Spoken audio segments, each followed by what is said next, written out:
University of Oklahoma Ann and Henry Zara School of Social Work and the Oklahoma Adoption Competency Network. We appreciate everyone joining during your lunch or noon hour. We want to get started so we can make sure to respect everyone's time and the great information being discussed today. First, let us go over a few housekeeping things for our time together this afternoon.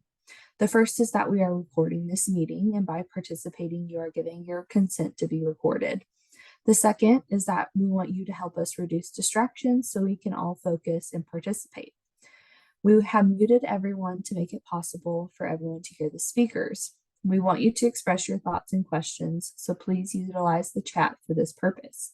We will monitor the chat and questions will be touched upon during our Q&A time during the last 15 minutes of the webinar. We want to see you, so if you are willing and you can, please turn on your video. If you are unable, that is fine also. To receive information about other post-adoption events, please list your name and email in the chat and we will make sure to add you to our contact list. The third is that we want to remember confidentiality. It is vital that we protect confidential information, so we will not share specifics, name, details, etc. about adoption cases, about people or children. The fourth is that CEUs are now available to professionals for this training. Foster parents attending this training will also receive 1 hour of training credit towards the 12 hours of in-service training that you need each year. Please indicate in the chat if you would like to claim the CEU by posting your name and email. We will send you a certificate of attendance and participation. Now I want to hand everything off to Kelly Ivy, who is today's host. Thank you, Grace. Give me a second so I can share my screen with you guys.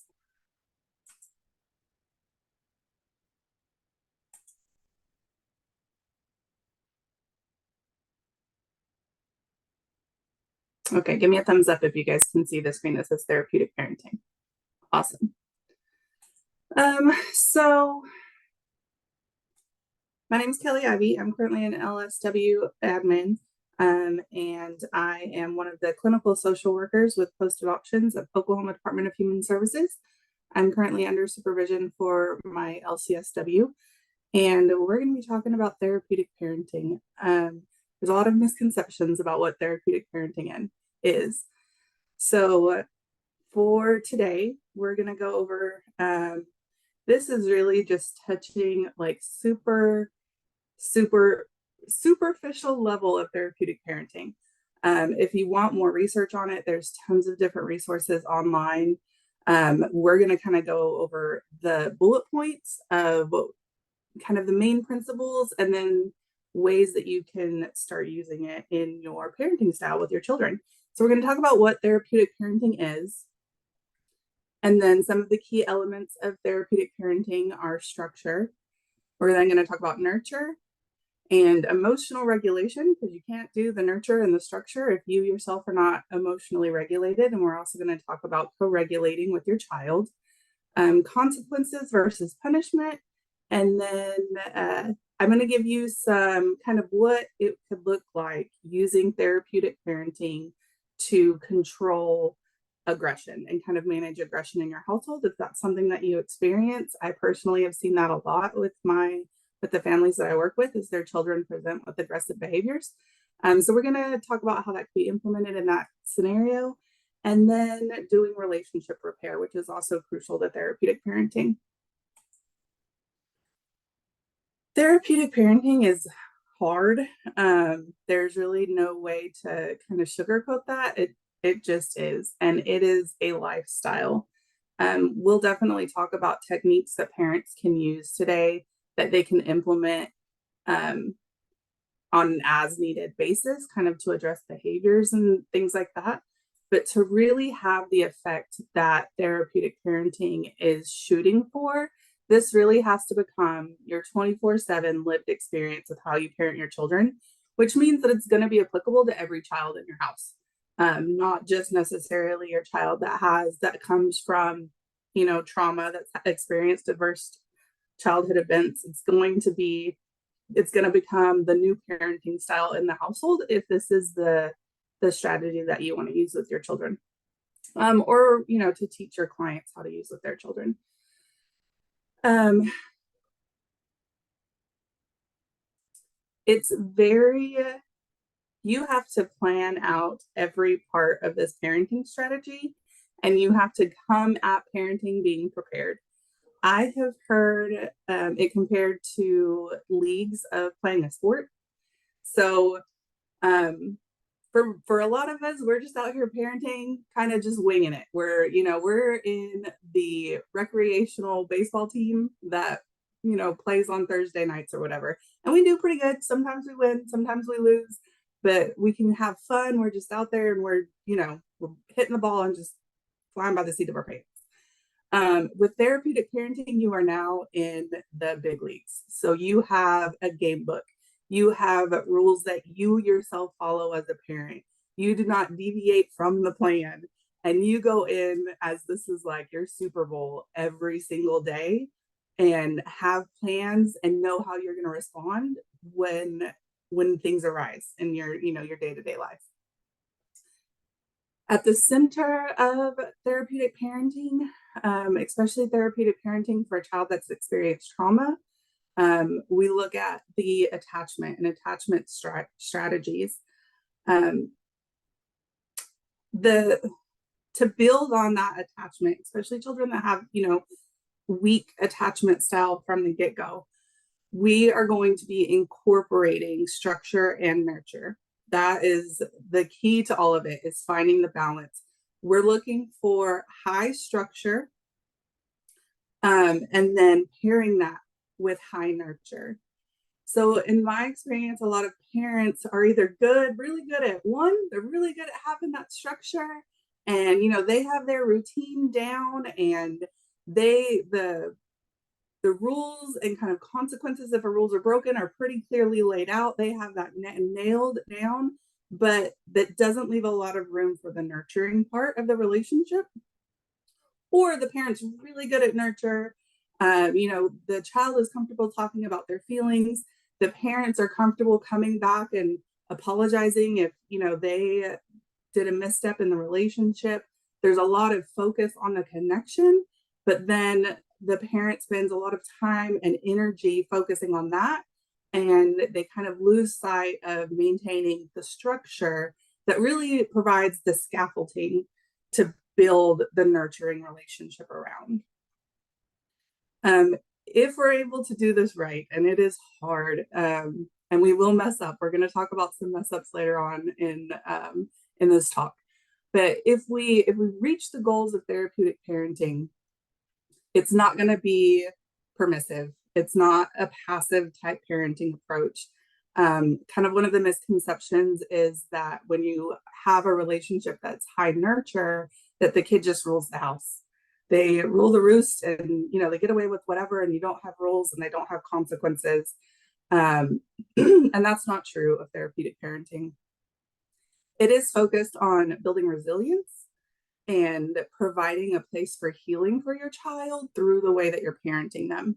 And what this does for your kiddo is it gives the opportunity for the brain to build new brain pathways that help the child develop trust, real, felt trust, where they feel safe in the relationship with you. And then it provides the physical safety as well as the felt emotional safety. So structure, structure is probably I'm all about the nurture. I could do nurture all day. Structure is harder for me as a parent and as a clinician, just because sometimes it feels mean to say no. And we don't want to be mean, but that is not structure. Structure is not saying no and it being mean. Structure is saying no because this is what keeps you safe. And it's really important for a child that has a history of trauma to feel safe. And what safety is for them might not look like what safety is for us. So if we have a tornado shelter in our house, we know that the tornado shelter is safe.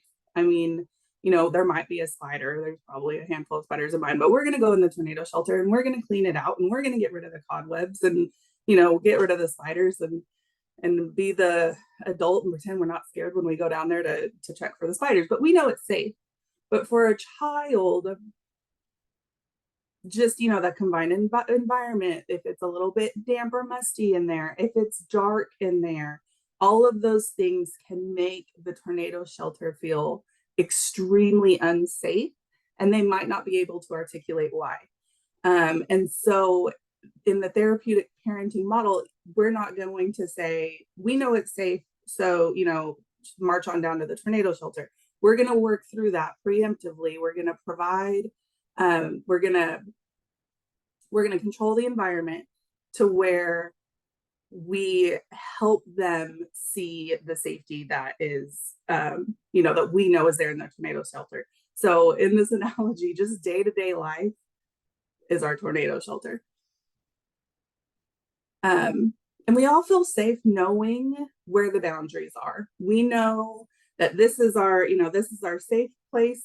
And then outside of that there's consequences or, repercussions. Knowing what's expected of us and what's going to happen next provides most people a sense of security and just kind of overall well-being. And ultimately, it lets the child know that you, as their parent, as their person, over time they learn that they can depend on you and that you're going to be there. So that in and of itself helps to build kind of that confidence of I am safe here. So some of the ways that we do that in therapeutic parenting, it can seem counterproductive in the beginning, but it's limiting the child's choices. You might not give them 7 pairs of shoes in their room and they have to pick one that they're going to wear that day. Do you want the blue ones or do you want the red ones? They're still getting a choice. They're still getting to participate in the activity, but you're controlling the environment to not set them up to fail, essentially, by having 7 shoes that they have to decide from, or not agreeing to do the 3 extracurricular activities. They might do one that is not excessively stimulating, where you can be there, you can help control the environment while you're out in public, and you're not overwhelmed as a parent, so you have the energy to stay there and be focused and really be present in that moment for whatever activity they're doing, because chances are they're going to need you. And if you give in to what they're wanting and wanting to, give them all of the extracurricular activities, it's just unrealistic that the parent is going to be there and be able to be present in that moment for all of them. It's limiting their access to overstimulating things. That is definitely necessary.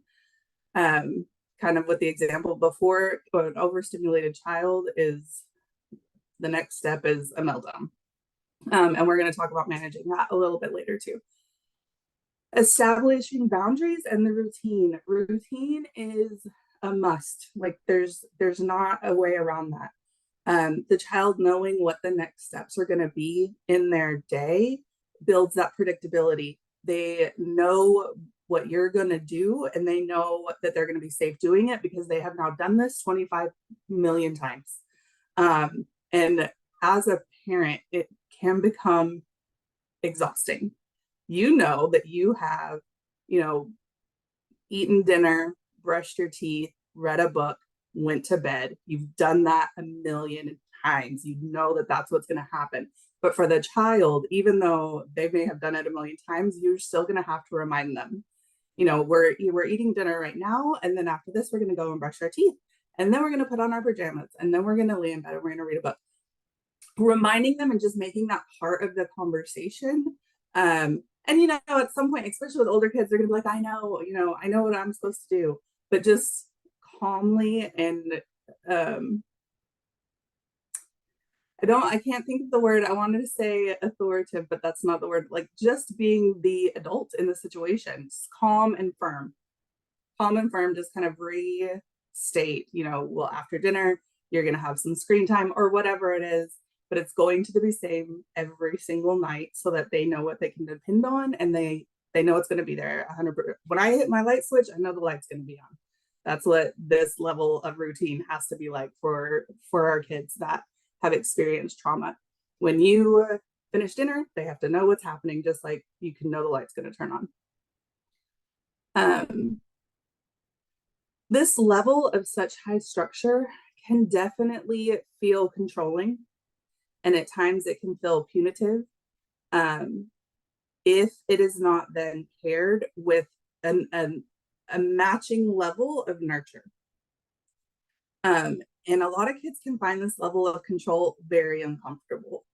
So for the parent, maintaining this attitude of love, curiosity about the child, respect for the child, a mutual respect-based relationship is, another key aspect of this therapeutic parenting. Maintaining the structure of I love you, I care about what happens to you. All of our implementing structure is done from this mindset of calm, self-regulated love for the child. And it's important for the parent to show up with self-confidence because, as we know, our kids generally have a weakened trust system. They don't always believe that whatever is happening around them is real. They're constantly questioning and testing the boundaries and all of that stuff. So you showing up confident and regulated and saying, this is fact over and over in repetition helps for them to believe like this adult's got me. They have this under control and they can navigate this, and I can kind of sit back and let them drive the plane through our life.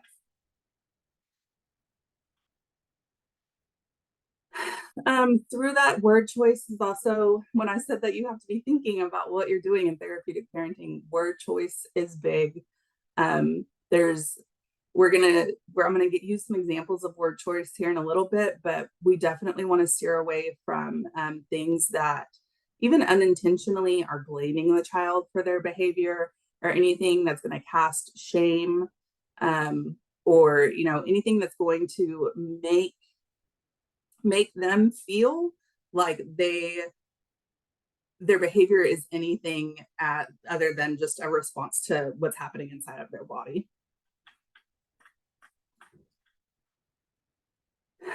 And then just the final note on structure is the more that you're able to do this and provide consistency and that predictability, the more the child's going to be able to start to feel that sense of safety. They have to know what the expectations are, and they have to know what the next steps are. And you'll have to supply reminders all the time. So nurture. This is where I shine. I think a lot of parents shine in nurture.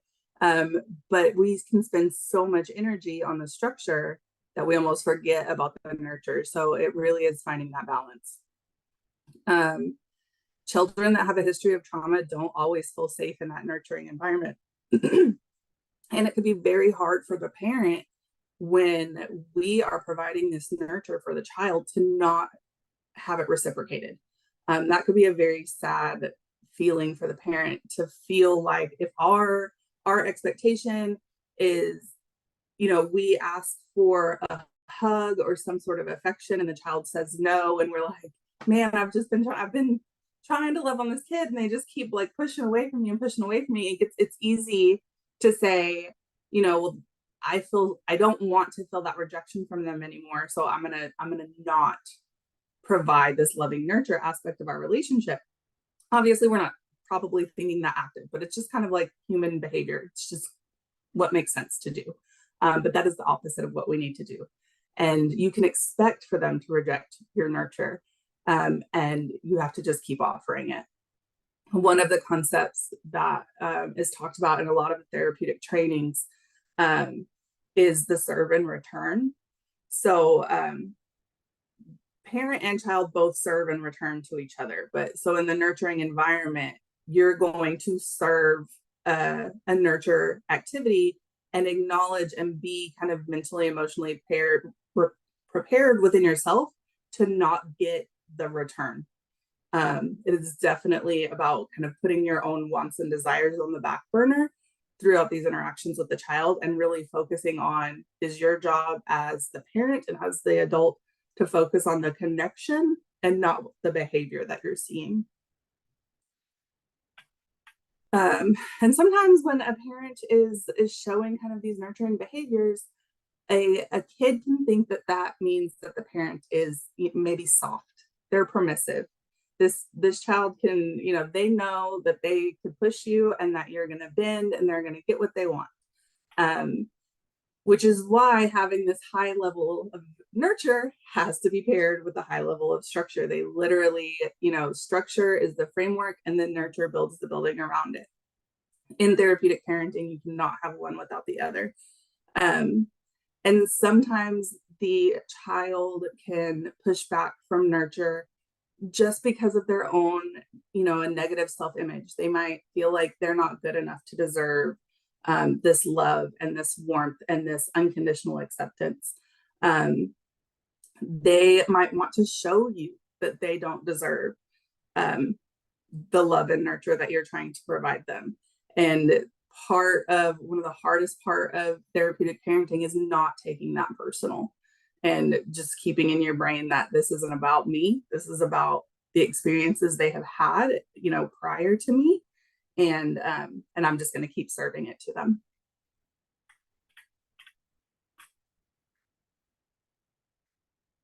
So I'm going to talk just a second about finding that balance.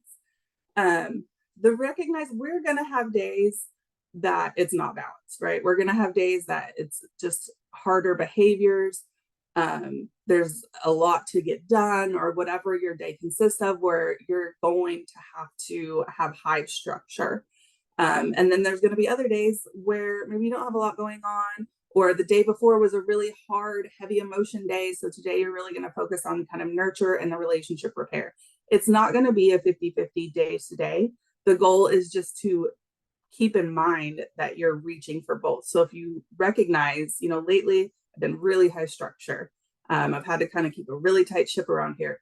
The next day, keep the tight ship, but just make a mental note to add in a higher level of nurture. So being able to recognize and bring yourself back to trying to get to a 50-50 goal is really the goal. The goal, it's almost impossible to do it actual 50-50, but as long as is that your goal, you're probably going to get as close as you can to it.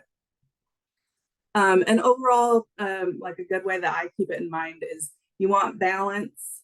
To keep the balance, you want nurture without being permissive or passive, and you want structure without being punitive. So in order to do that very, very hard work, we have to, as the adult, be able to have emotional regulation. And then be able to be in a regulated space in order to help our child co-regulate. Emotional regulation is not about like smushing your feelings down. It's not about, telling yourself, don't cry, don't feel that. It's about allowing yourself to feel it, but controlling how it is expressed and how it impacts your behavior. And then we have to be able to allow our child that same space too. Emotional co-regulation is not telling your child, like, stop crying. That's not going to do it. But we are going to talk about some tips on what to actually do. So you have to be regulated in order to help them regulate. And sorry, I lost my train of thought. We can learn to so if you have a younger child and they didn't get their way, they didn't get whatever they want. For some parents, it's natural just to tell, stop pouting, get up off the floor and come, sit at the dinner table, stop pouting about whatever you didn't get. A therapeutic parenting approach would be replacing stop crying, stop pouting, whatever it is, with, I understand that it's hard for you to not have that sweet treat right now. They are good. Like, I understand. I like them too. But we're about to eat dinner here in just maybe 20 minutes, and then you can have that sweet treat after dinner. So it's acknowledging what is going on with the behavior. Why is the child pouting in the first place? We acknowledge, we accept, we don't tell them they're wrong for, feeling sad that they can't have a treat. And then we set structure around, we're going to have dinner in 20 minutes. After that, then you'll be allowed to have, your sweet treat. With a teenager, because Betty, those teenagers can be real hard to stay emotionally regulated with. Um, an example is so like an unregulated response to a teenager could just be, don't talk back to me, don't argue with me. Doing that exact how you can respond to that in a therapeutic way is you can say, I know putting your phone away during dinner can be really tough because your friends are very important to you. I have friends that are really important to me too. But at dinner, we don't use our phones because for this time, we're really going to focus on our family time. And then after dinner, you can get back to your friends. That's not going to mean that they're going to instantly not argue with you. They're not going to be like, oh, yeah, that totally makes sense. Let me put my phone away. But you are going to acknowledge that they could be frustrated. It's okay to be frustrated. But here's our structure and here's what we're going to do. And you have to do that every time. Because the first time you say, no phone at dinner, and then that's a rule, that's an established rule, the child knows it. And then the first time you say, you've had a really hard day, let's go ahead and use your phone at dinner time, out the window. You're back to starting at day one on that phone. And now, so it is consistency over time that's going to show the results. And it's important, like what emotional regulation is so important for teaching this to our children is because over time that helps an individual to build impulse control. It's delayed gratification. And then all of these are building blocks that, ultimately help the child with their executive functioning. So like helping them to be able to plan for the future and stuff like that. All of this is kind of built on having that emotional regulation and emotional control that a lot of our kids just don't have the skills to do yet. And there's, I wish I knew where I saw it or where I read it, but I picked up on this phrase a while back, and it's just stuck with me. And what it says is, an unmet need stays unmet until it's met, which is also to say, an unlearned skill stays unlearned until it's learned. So if a child, even if this child is 16 years old, if they haven't learned that emotional regulation and emotional control, they are not going to know how to do that until they learn how to do that. So we might have to go back to, things that we would expect them to already know, they might not know. And we're going to have to model that, and we're going to have to do it with them. And we have to keep in mind that children that have had trauma and neglect don't trust their environments. So we are going to have to do it over and over and model for them and accept them and empathize with them over and over again. And, over time, this isn't a one-day quick fix thing, but over time, they do start to recognize and trust the process. So we're going to talk about how you can help your child co-regulate. 3 steps. So step 1, you have to be regulated, which is very hard to do if your child is dysregulated and might be screaming profanities at you or telling you, that you're ugly names or something like that. Could be very, very hard to be emotionally regulated by yourself, for yourself, but you cannot help someone else regulate if you yourself are not regulated. So that is step 1. Do what you need to do to regulate. Take a pause, do some deep breathing, take a minute before you respond. Whatever it is whatever it looks like for you, do that. Step 2, now you're in a place where you can help your child enter into a calmer space. For young kids, I will always suggest looking at, are they hungry? Are they thirsty? Are they sleepy? First, because I'm not a young child and I get hangry. And there's not really going to be a whole lot of, soft talk or cuddles that's going to really help me until I get a sandwich. So for younger kids or for older, even for older kids, it's fair to say, do you want a glass of water or whatever? They're a little bit better at, well, maybe they might not be, but they might be better at identifying, I'm really sleepy, I need a nap, and then we can talk about this. But check food, water, sleep. If they are not hungry and they are not thirsty and they are not sleepy, two kind of very common ways to help a child regulate is with a sensory experience. So some examples of this are like having anything that disperses that kind of anxious energy. So spinning, swinging, rocking. A lot of us rock to self-soothe. I actually rock this way because I don't know, I'm weird, but you guys have probably seen me do this several times now, even through talking. It just helps me regulate. Weighted blankets help kind of have this, the pressure on the body helps regulate the nervous system. And the same can be said if your child is willing to have some physical contact, a firm hug, putting that pressure on the body. If the child is open to it in the moment, just doing a hug and then adding a little bit of extra pressure to it can help bring in their nervous system and kind of help get rid of some of that anxious energy. There's two really good videos in our file that you can find on Oklahoma Fosters that Katie Stewart did about how trauma impacts the brain. And she talks all of the, she explains how the nervous system responds to this trauma, what the messages are that the nervous system is sending the brain. So if you haven't watched those, I would definitely recommend going and watching her two videos on the trauma and the brain and then behaviors, because that is kind of like a framework, a groundwork to understanding how what's happening that you are now trying to unhappen. You're trying to help them come down from it. And breathing exercises. For a young child, it could be hard for them if you just, ask them to sit and take a deep breath. So some of the tools that can be successful for a young child is having them lay down and asking them to have their belly move. So they can put their hand on their belly, and the goal is for them to watch their hand move up and down.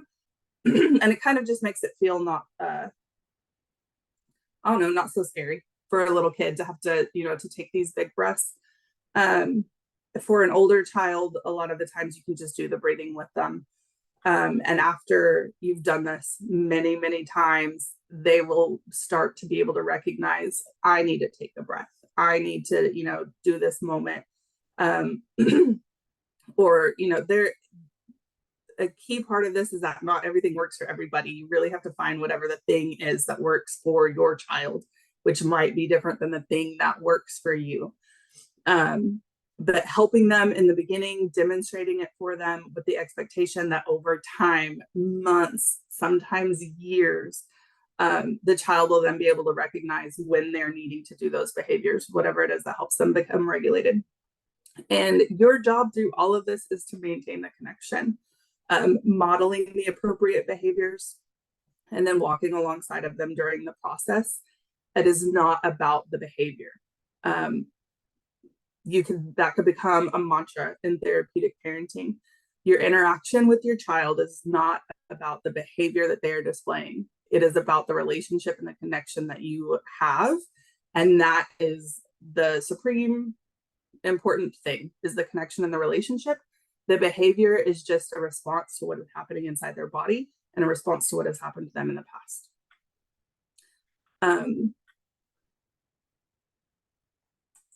So, when a kid is just really being a butthead or just really, really acting out, that can feel like it is intentional disobedience. It could feel like your child is being manipulative. But in reality, from the therapeutic perspective, we are looking at if they could do better, they would do better. I think, I feel pretty confident to say that everyone who's here with us today has had a moment, a time in their life that they, overreacted, lost control, screamed at somebody, did something that you could look back on and be like, well, dang, didn't do that well, did not handle that moment well. I really messed up. If we have some emotional maturity and some emotional regulation, we can recognize that. And then, if it had to do with a personal relationship, we could repair that relationship with whoever we harmed. But we recognize that in that moment, we lost control. So for the child that is responding to the messages that their body is sending them, in that moment, they are not able to control what is happening. And recognizing that if they could control it, they would control it. No one likes feeling out of control. So this brings us to the consequences versus punishment. Again, I said this and I'll say it probably 20 more times, but prioritizing the relationship is we just have to do it, which means we can't punish. A punishment is meant to give someone, you messed up, so now you have to suffer a little bit.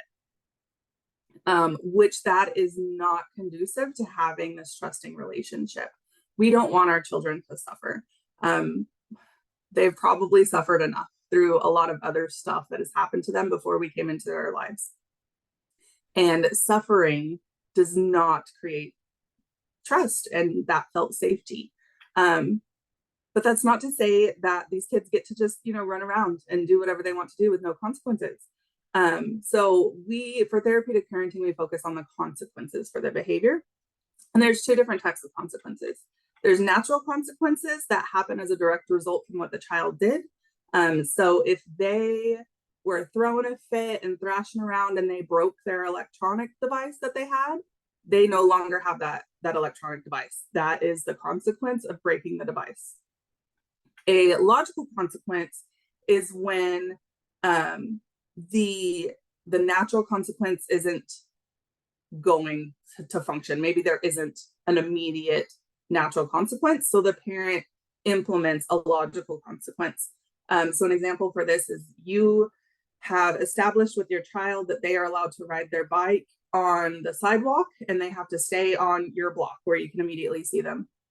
Well, the child decides that they're gonna, take their bike and ride off into the road. A natural consequence of that is you take the bike away for a set amount of time. So that natural consequence, you couldn't wait for the natural consequence because we don't want them to get injured. So we have to immediately apply a logical consequence. That the keys to a logical consequence is it has to be directly tied to the behavior. So in this instance, in this example, they rode the bike to the road, the bike gets taken away. The bike is directly related to what they did, and it has to be as soon as you can after the unwanted behavior happened, because it helps build that relationship in the brain of this is what I did and this is what was the consequence of it.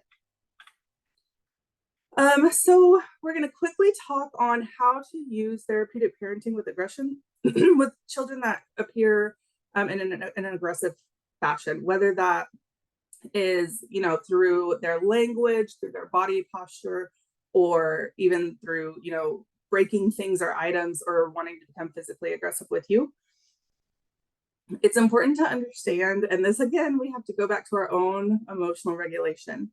I have heard kids, and I have had my kids say horrible, very mean things, and they are hurtful and they are triggering. But to be successful at the therapeutic parenting, you have to be able to understand that this is not personal. It is not, it feels very personal because they're saying it to you, but it's not about you.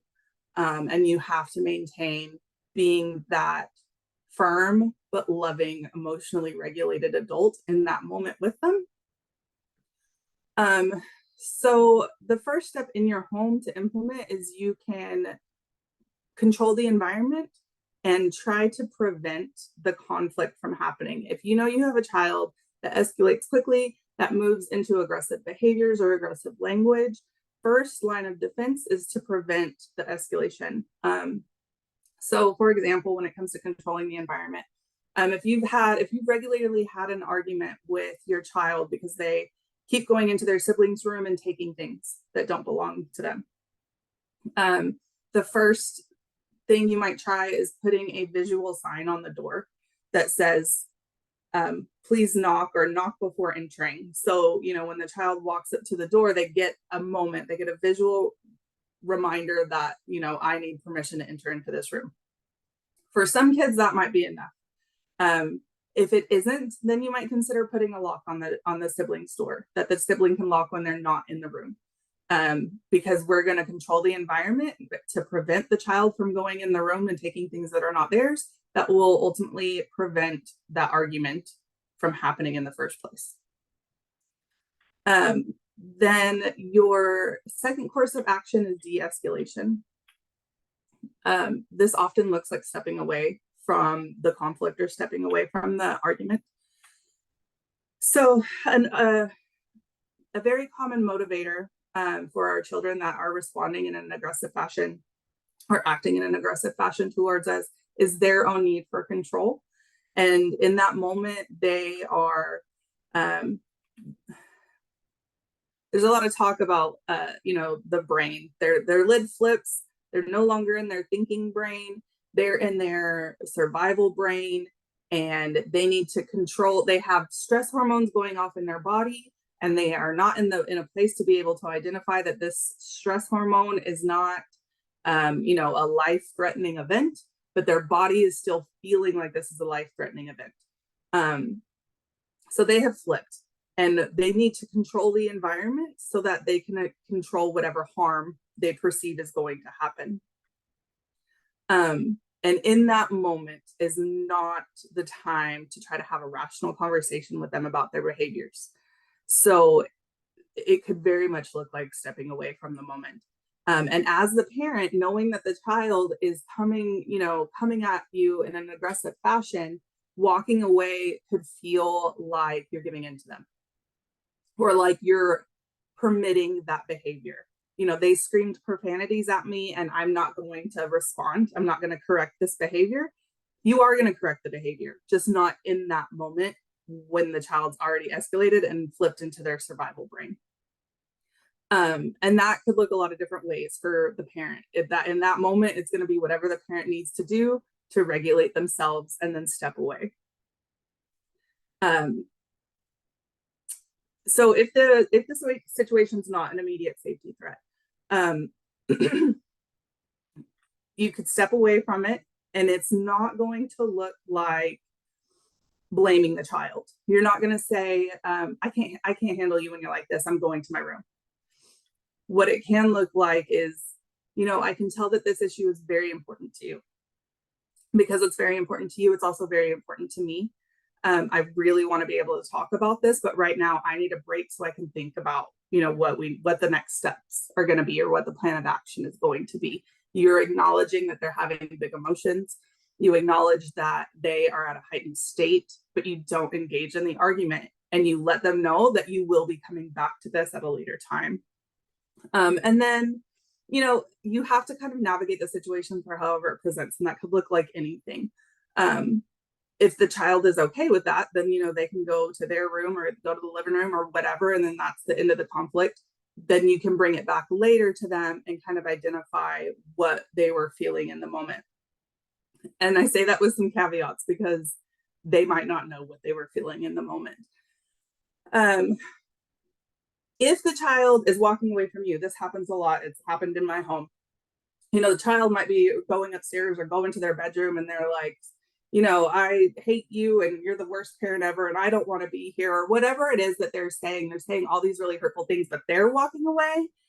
Let them say it. Let them walk away, because that is not going to escalate the issue. If you try to address that with them in that moment and you say, no, mister, you can't talk to me like that, you're going to come back and apologize. You are now you've stepped it up, and the argument's going to continue to escalate. So let them say what they're going to say, let them walk away. That in and of itself is a de-escalation. You can come back and address the behavior later on when everyone is in their emotionally regulated state. A good tip is that works often, I see this work all the time, is sometimes when there's you feel the tension, you feel your child escalating, changing the environment. So stepping outside with them. Sometimes fresh air is just like a magic light switch for our kids. inviting them to take a walk with you, something that helps expel some of that nervous and anxious energy. And you don't have to talk about whatever it is that the conflict is about in that moment. Just take a walk. And when you come back and everyone's regulated and in a calmer state, you can come back and talk about what had happened. And again, do not go in to that talk afterwards expecting them. You can't say, why did you act like that? Why did you do that? Because they probably don't know. A good way to do that is going in with empathy and with curiosity. So that could look like saying, I wonder if you were feeling so strongly about not wanting to turn off the video game because you knew that your friends were still going to be playing and you didn't want to be left out of the fun. And, they might say, well, no, not really. I was just, I was mad. But that's walking through that, being curious and helping them figure out the emotion that was happening underneath the behavior, helps them to learn how to regulate that. So then repair. We're running out of time, so I'm going to go through this fast, but this is a good part, in my opinion. I love repair. So we're going to mess up, and we're going to mess up a lot. And we are going to lose our cool, and we're going to yell, or we are not going to make sure that we are 100% emotionally regulated before we engage our dysregulated child. And it's going to happen. Just know it's going to happen and be ready to acknowledge it and own it with your child. So their repair in the relationship is a big part of therapeutic parenting, because we as the parent want to be able to go back to our child and say, hey, I messed up. And that's sending a message to them that people mess up and it's okay, that it's not a reflection on who they are as an individual. We're gonna mess up, but it's important to go back and then repair. And then that teaches them that they also need to be able to go back and do repair, because they are also going to mess up. An apology is not always required in the repair process, but what is required is owning whatever your mess up was and not blaming it on the child. So you can't say, I'm sorry, I yelled at you, but you're not allowed to do that thing. You are now blaming the child for you yelling. What it actually needs to look like is, I'm sorry I yelled at you this morning. I recognize that I should have taken a moment to take some breathing before I came and spoke with you. And I'm gonna try to do better on that one next time. Being able to own it, recognize it, say what you're gonna do differently next time. Those are all techniques in modeling that behavior that we eventually want them to be able to do on their own without us walking them through those steps. And that's it on what I have, but does anyone have any questions on therapeutic parenting? I'm going to stop my screen share so that I can see the chat, just in case anything is in there.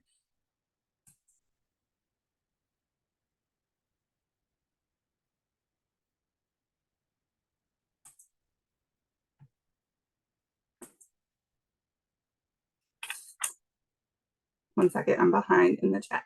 So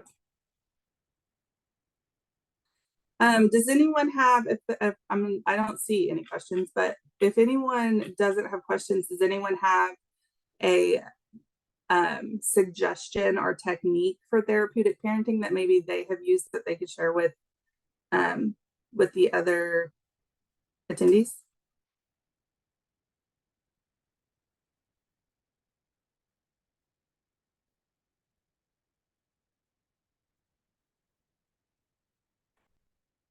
Hello. Yes. One thing that works is having a common corner set up and letting the child go, and even using that common corner to model, like, hey, I need a break. I'm going to go to the common corner, so the child know how is it used and everything.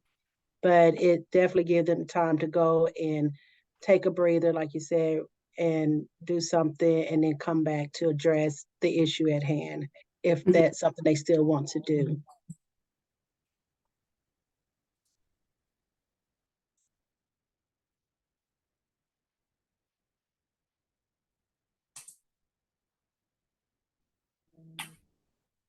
We use the red light system at home if it starts to becoming too escalated, or our conversation might have sparked an anger or an emotion. We can just use the red light system. I need to go into red right now, and then we give permission and we check in before we continue our conversation. So that tends to work pretty well. So green is just a natural state. Yellow would be, I'm starting to get upset. Maybe we can continue this later. And red is a complete halt. Yeah, I like that. Um, I don't necessarily like, so I like the way that you're implementing the yellow, green, yellow, and red in the way to show where you're feeling. I don't want to say that I like the color systems in that I don't like color related behavior charts where they start in the green, and if they're a little bit bad, they go to yellow, and then if they're bad, they go to red. So that could be very anxiety inducing for children. And sometimes they're like, I'm too nervous about going to red. I'm just going to get there and get it over with. So when at first when you were like, we use the color system, I was like, but the way you use your color system, that is fantastic because it uses a language that a child can use readily. They don't have to think about, I'm feeling overwhelmed or I'm feeling scared or anxious or whatever. They can very easily and quickly use the language of I'm in the yellow or I'm in the red, and be able to articulate it for themselves. And that's a very good use of a color system. There's a question in the chat that asks the recommendations on how to make it work in joint custody when one household isn't interested in the approach. Well, staying emotionally regulated. And ultimately understanding that you can't control how the other person parents, but you can very much control how you parent. And the child, it can be frustrating and maybe a little bit confusing for the child, but over time they do learn that, in this household, these are the rules and these are the expectations and these are how things go. And then what happens in the other household with the other parent, you can't manage that for them. So them knowing what's going to happen and what to expect in your house is all you can do on that. And then there's another question about ideas for toddlers specifically. So with toddlers, a lot of the therapeutic parenting focuses on managing the environment. So for, if what they're doing, if they're being rough with a toy, they're banging a toy or doing something like that, you manage the environment for them. You can say, I'm seeing that you're having a lot of, big emotion or whatever it is, whatever they're making this way. I see you're behaving in X fashion and that this might be really hard for you. So now you're going to have a logical consequence. I'm going to take this toy and put it up. You can have it back this evening. So it's less about, and then teaching them to co-regulate, because that's where you can start. They will probably not be able to regulate on their own, but starting to model that behavior using some of the deep breathing, using a weighted blanket. But a lot of it's going to be structured on controlling the environment so that they don't become dysregulated. And then when they do become dysregulated, walking through it with them and modeling it with them and talking about how they're feeling inside, where the anxious energy is in their body. Managing the environment, redirection.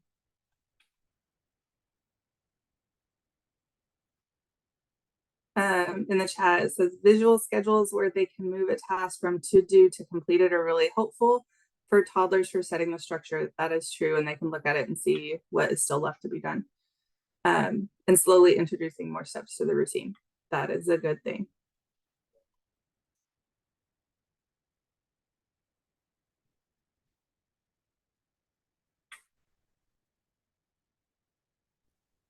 Hello. Go ahead. I was reading a question in chat.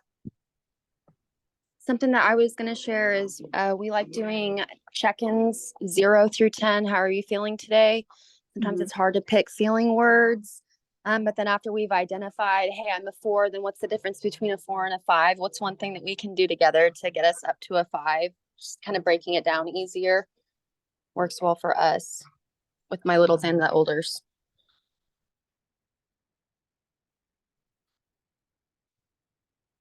So there's a question in the chat about 2 children that are moving homes often because of one of the children's behaviors. And it's asking what type of therapeutic or counseling services would you recommend? So because of their age, if you are able to get them in a home that is committed to the process and committed to sticking with these children, I would definitely recommend looking into a provider that provides Theraplay. Not, I mean, play therapy is good. I'm not discrediting play therapy at all, but specifically a child that does Theraplay that builds on attachment and connection between the helpful, loving adult and the child. I can't speak highly enough of Theraplay. But it does take having a parent that's committed to going through the process with them, or an adult that's committed to going through the process with them.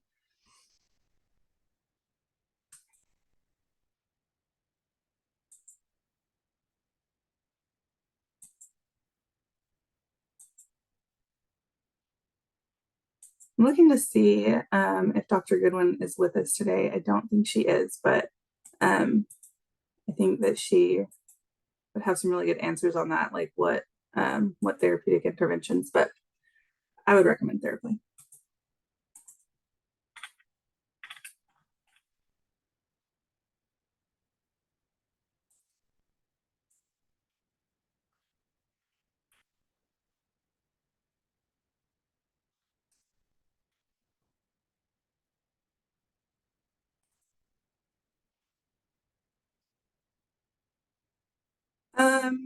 Yasmin asked, how long is Theraplay treatment modality and where can a provider get that training? So the Theraplay Institute is where I received my training. And the Theraplay treatment modality obviously can be adjusted to meet the needs of the family. The modality that I use right now is with the goal of 8 to 12 weeks of Theraplay intervention with the family. But of course that treatment plan can be changed according to the needs of the family.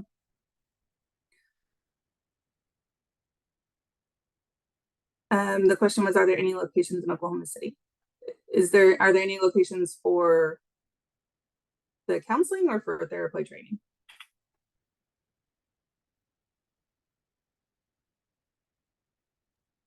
We actually have a CHUB program in Oklahoma City through North Care that offer managing child behavior. And so you can actually talk to your foster worker and ask for her to put in referral for that. And we'll go in there and work with you on managing his behavior, giving you tips and tools on that.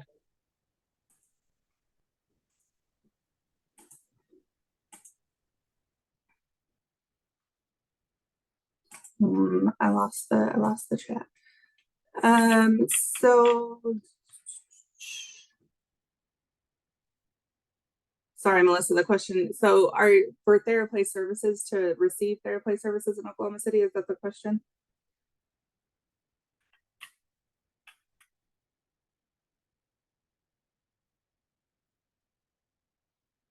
Okay, gotcha. So we're looking for Theraplay services in Oklahoma City. I actually don't know the answer to that, but I can find out. I'm going to take a note of that, and then I can follow up with you via email about who offers Theraplay services in the metro.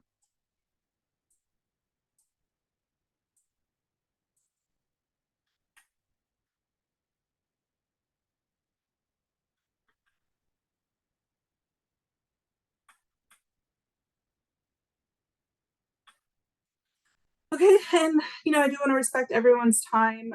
We are coming up at 1 o'clock, so we will call it. And I appreciate everyone. You guys had some great questions and great thoughts.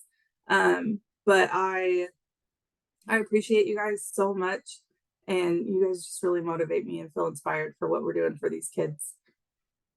And I hope everyone has a great afternoon. Thank you.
I don't know if you guys are still on, but I have a question about the follow-up email that goes out to the participants after it's over.